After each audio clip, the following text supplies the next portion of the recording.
see it front this time. Yes, good. Well, as mentioned, I'm Jeanette. I'm Jeanette Gregory. I'm also a volunteer on the Dragontown Film Festival. I work in film festivals, and I have been on the board of ASIFA for many years, which is a local Atlanta chapter of an international animation society. However, I'm not an animator. I'm a fangirl of animation, and I work events, so you know I'm helpful to have around. But I love talking to animators and learning from them. Though I have not the skill, I appreciate the outcome. So we're going to ask from the audience first, how many of you are animators? All right, so we have a good presence there. How many are interested in becoming an animator? You guys are going to be the question askers, okay? Because you're going to want to know all the tips and tricks from these folks. We have local animators in front of you. We also have animators from the film festival's lineup that will be playing this afternoon. So I am going to, starting with our first gentleman, Mr. Paul, no, I'm getting this right, Brad Lambert. I'm going to have each of the panelists introduce themselves. And for our first two are the ones that have film. So if you want to mention your film as well, they'll keep that in mind. And then after you intro, we'll get you talking. So, my animators. Okay, my name is Chuck Ballard. I do stop motion animation. I make children's content for ages 3 to 6. So. Fantastic. All right, everyone. Well, we're going to start with just talking about what got them into animation. I don't like to hold questions to the end. I think if you've got a question that applies to something, go ahead and raise your hand throughout. And we can do a Q&A at the end too, but sometimes, you know, if you've got a question that applies to what they're talking about now, go ahead and throw your hand up and we'll try to get you an answer right away, okay? So, starting again with Paul. I'm sorry, I didn't really note this time. Brad, where did you start to learn animation? It's funny because it was The Nightmare Before Christmas that inspired me. And unlike the other people, I can't draw worth crap, but I can sculpt. So so sculpting, you know, that's much easier for me than drawing. And when I first started, I had this huge camcorder, and so I would hold it for 2 seconds and push stop, and that's how I would animate. It didn't have any onion skin, so I mean I just experimented from there, and then finally when I discovered onion skin, it got a lot better. So. Well, what is, I just assume the animators follow, you know, the craft throughout. So what is, like, the latest project that has gotten you excited? Movie that you've seen that, you know, are you still, what are you nerding out about right now as far as animation goes? I was excited about the Box Trolls when it came out. Oh, yes. And now Shaun the Sheep. If it's not out, I think it's coming out soon. It's Hotel Transylvania. The gentleman back mentioned Hotel Transylvania. Yeah, yeah, just the sequel coming out. I really liked it for its zaniness and bouncing off the walls. I had just learned the director of that was Genji, the same gentleman. Samurai Jack is like my favorite. And I just learned it was the same person. I'd never put it together, and then all of a sudden I think, I'm like, yeah, you see it. Sometimes you just need that little association to put that little signature stamp to things. Hello, welcome. Well, what else do I have on my list of questions? So, some of you have said you have a favorite medium. What drew you to that medium? We'll start with Chuck at the end because you said you could not draw but could sculpt. Yeah, I started with clay, and then I got tired of having to smooth out all the fingerprints, so I moved into foam latex, which is what Celebrity Deathmatch uses, if anybody's seen that.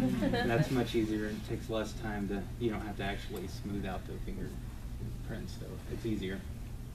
What else do you see in stop motion folk or anyone who wants to pipe in for the future of where you're making a physical object, so stop motion? Where does 3D printing come into that? Where does laser cut, like how is technology changing that medium? I think Leica has really pioneered like the laser printing, the 3D printing. They've used a lot of that. So, you know, I don't have a laser printer, so, or I'm at the 3D printer, so, but it would be cool.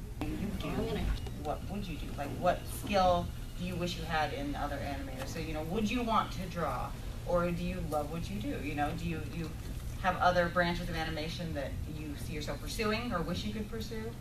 Because there's so many different ways to define animation, you know, so many different mediums. Anyone?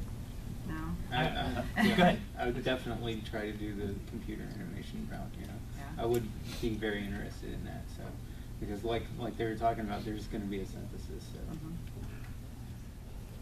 Does that stay true, Chuck? Say for your, you said you started just making crazy things using your VHS player, so you've probably done projects by yourself. Mm-hmm. Do you feel, or maybe the way you can answer that, what are some things that you've learned in having done the entire spectrum? Like, save them the step. What easy steps in learning this process? Get help, definitely. Doing a one-man show is definitely difficult because, I mean, you're going to miss something. So, I mean, whether it's something's out of place and like you'll see like the frame jump, your background and stuff like that. So it's definitely helpful to have other people to help you out. Any other questions? This gentleman? Yes, sir. Ma'am, I'm sorry. This gentleman back here had a question and had sir on the mic. It's okay. Go ahead. More on the stop motion track. I've recently just stopped the music track. I was doing music ed for a long time, and I've stopped, and this is my gap year, and I'm starting to find if I want to do animation or film or so. What are some drawbacks to to keep an eye out for starting, like literally just starting for stop motion? Back pain. Money, space. Money, yeah.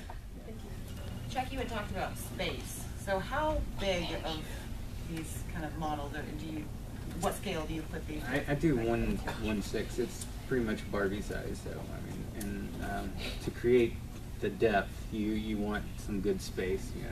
Like I think I had anywhere from 3 to 4 feet from my stage to my background, separating that, and then good 3 to 4 feet on this side of the stage shooting it.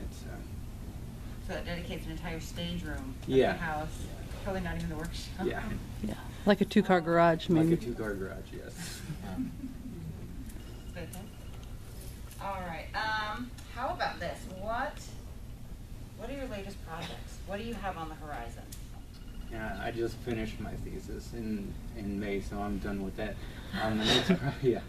So my next project, I'm working for a dentist. We're gonna do like a commercial for them. He works with low-income families, so we're doing some stop motion for him. Do you see stop motion coming around? Is it commercial? Is this online? Where's it going to be playing? Like, is it? I think on their website. They're gonna start on their website. So. That's amazing. Yes, I've got lots of questions. Gentleman in the back first. From start to finish, like from the beginning, when you come up with a concept for animation to the time that you actually complete it, how long does that typically take, and how long are your animations? For my thesis, it was just under 15 minutes, and it took 1.5 years of planning, and then I think we shot it in two months, and then I think I took a little over a month to edit it. What was the plot of it? It was I do a story called For the Birds, and it's a family of dogs that walk and talk like humans, and the 2 boys, they go on a camping trip with their uncle, and they get lost. And the plot. That question was very interesting. That led me to something I wanted to touch base on before we were done too. I like, Chuck, that you had said you work in children. Now, we're here in Atlanta, Georgia, Cartoon Network / Adult Swim, adult versus kids. Okay, you've got animation that now scopes or covers both. Do you find that you've chosen to go the children's route? Do you feel that you have to choose? Do you have to stay children's and stay true to children's? Is that really schisming that so many grown-ups like adult, and that leads to inappropriate content for children that you have to separate? Is that becoming a thing that you have to go one way or the other, or just preference? For me, it was preference, but I don't feel like I have to stay with the children's. I think I could branch off and do more adult. What was your preference, or why children? I had friends that she was worried about the content.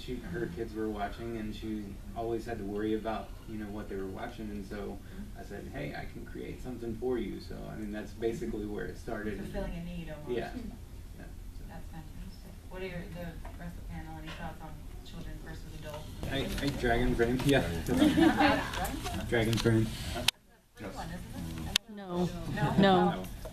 But it's head and shoulders No, above but- anything. but- It's worth the Yeah. investment. The great thing was, like, if you're a student and you write them, they'll give you a student discount. Just got the student discount.